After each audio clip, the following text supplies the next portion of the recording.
Hello, and welcome to this tutorial about how to use the Frosty Res chunk importer for modding Star Wars Battlefront 2. In this video, I'm going to cover what the Frosty Res chunk importer is, how to install it, how to use it to import a mesh into the Frosty editor, and finally some tips and troubleshooting advice to get you up and running with the Frosty Res chunk importer. I'll leave timestamps for each section of the video in the description in case you're only interested in a specific part. So what is the Frosty Res chunk importer? Basically, it adds mesh importing to the Frosty editor. The current process for importing a mesh into Frosty, as we all know, is you export the .res files of the mesh you want to replace, then you run it through FrostMeshy. That produces a handful of modified chunk and res files, and then you have to manually import those into the Frosty editor one by one. And you just sit there copy and pasting like 6 chunk file names into Frosty, and then you also have to re-import your .res files.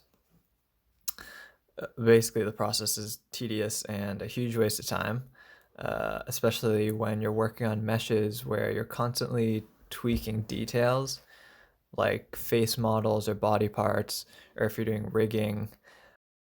At one point, there was a Frosty Editor Alpha, which had mesh importing for Battlefront 2.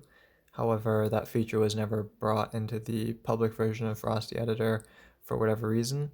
So I went ahead and programmed it in myself, and that's what the Frosty Res chunk importer is. Realistically, FrostMeshy is still the program doing all the heavy lifting for importing meshes.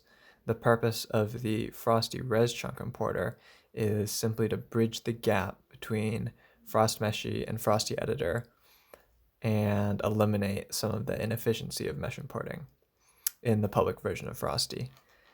And it does this by automating the handling of all res and chunk files output by FrostMeshy.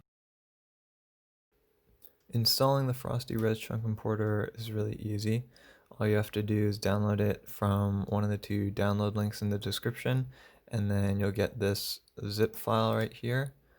So just extract that file and go in and find the Frosty Res chunk importer.exe, and all you have to do is drag this into whatever folder that you've installed Frosty Editor. So I have Frosty Editor installed on my desktop, so I'm going to drag it into that folder. And then to run it, just double click on that instead of the default Frosty Editor application.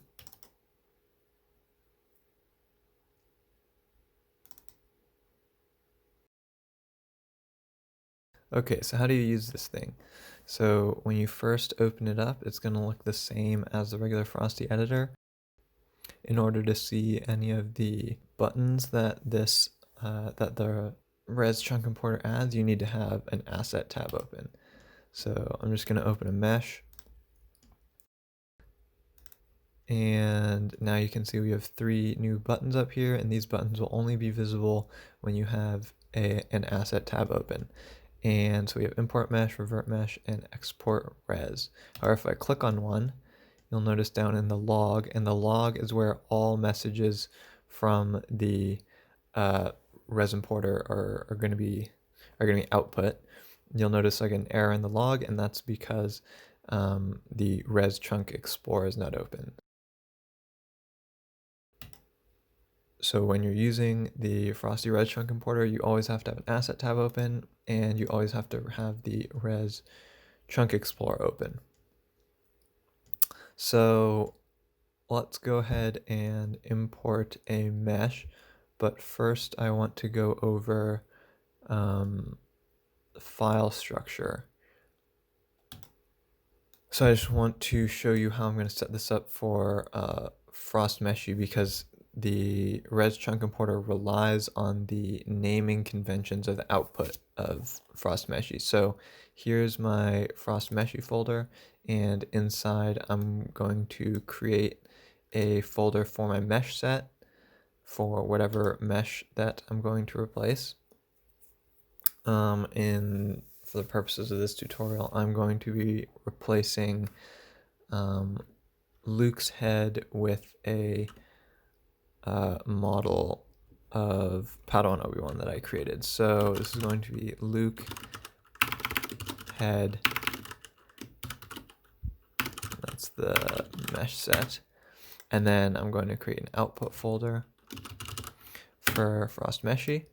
And that is good for that. Okay, so back in Frosty, first things first, we need to export the res files. So I'm going to find Luke's head.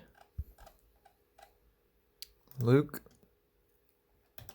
heads. Okay, so normally at this point, for the current process for mesh importing, you would just right click and click export.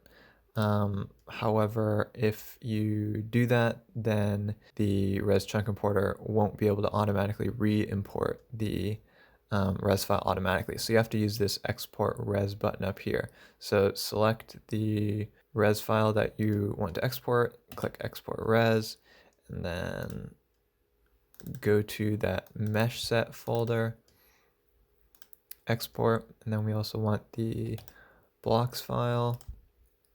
Nope, don't do that. Export.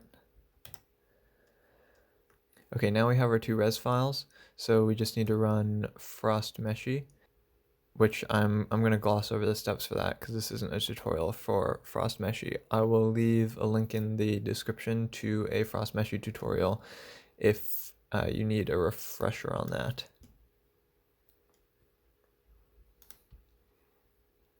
Okay, so now I've ran Frost Meshy, and in our Frost Meshy output, we have all the chunk and res files. So now we just go back into Frosty and go up here and hit import mesh. Then we navigate to our Frost Meshy output, and then we just click somewhere inside that folder. Don't click on any of the individual files, just click somewhere in the folder.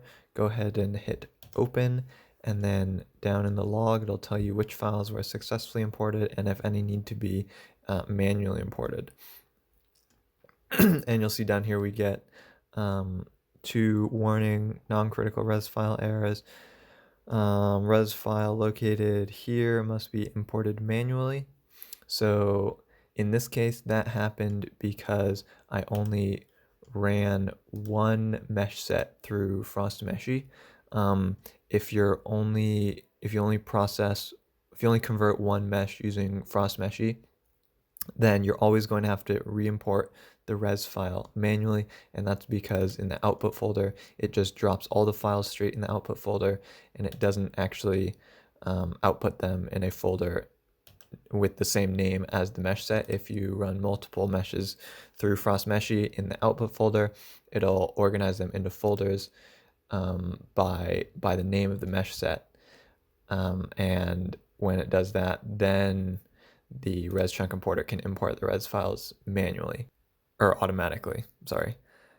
So for res files to be imported automatically, first you need to export them using this export res button. You can't use the default right click export. You need to use the export res button, and then secondly, you need to have multiple meshes run through Frost Meshy. So in this case, where we only have one mesh set that we're replacing, what you can actually do is just copy and paste this mesh set, and just use that as a dummy mesh set in Frost Meshy, and then over here, save it, and then reload it. Okay, see, now we have the second mesh set here, and we're going to select that, and you don't even have to touch any of the settings. You can just go back up to the one you actually want to convert, go ahead and hit convert again, and then you'll see in the output we now have these 2 folders.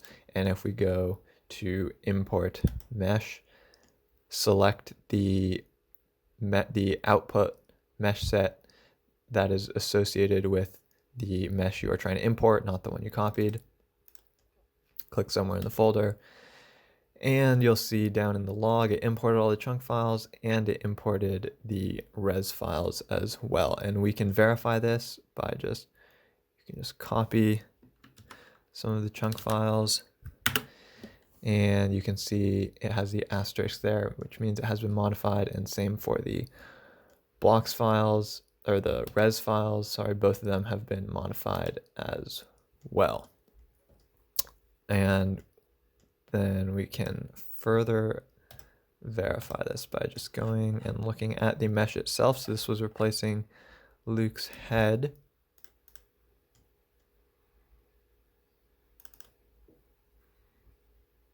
And as you can see, our mesh has been imported. I already changed the textures so it doesn't look like an abomination.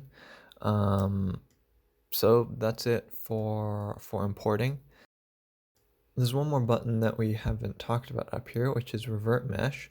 And revert mesh basically does the opposite of import mesh, and it automatically reverts all the chunk and res files associated with your mesh. So it's the same process as import mesh. You just hit revert mesh, then navigate to the output folder of your FrostMeshy output folder that corresponds to that mesh.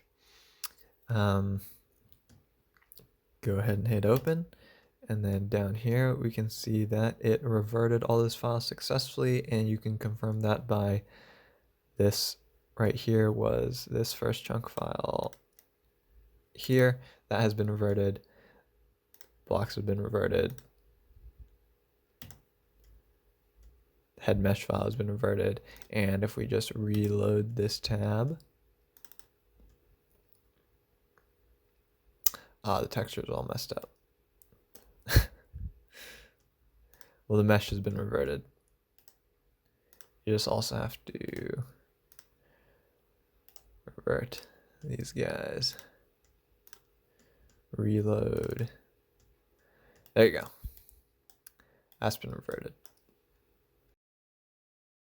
Some tips for getting the Frosty Res chunk importer working as smoothly as possible.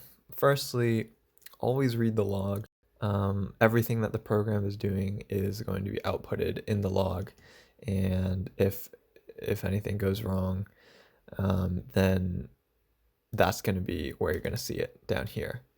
Secondly, keep your FrostMeshy folders as organized as possible, because the res chunk importer relies on the naming scheme and structure of the FrostMeshy output folders. So if you move your mesh set folders around after you've exported them from Frosty, or if you rename them, or if you rename your output folders, or move those around after you've run FrostMeshy, in all likelihood that will break the res chunk importer, and it won't be able to import anything automatically. So just keep this as organized as possible. Set it up before you run FrostMeshy.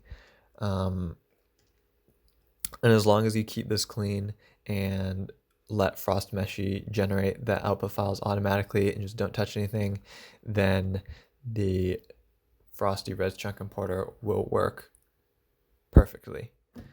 I'll leave a link in the description for the source code and documentation of the Frosty Res chunk importer if you're interested in looking at that.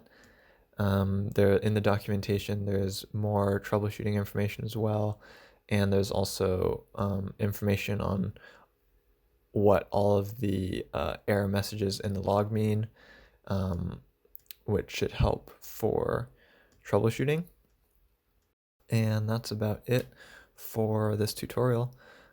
I hope this helped you get a better understanding of how to use the Frosty Res chunk importer, because it really improves the efficiency of the mesh importing workflow by a lot. It just feels lightning fast compared to what we were doing before.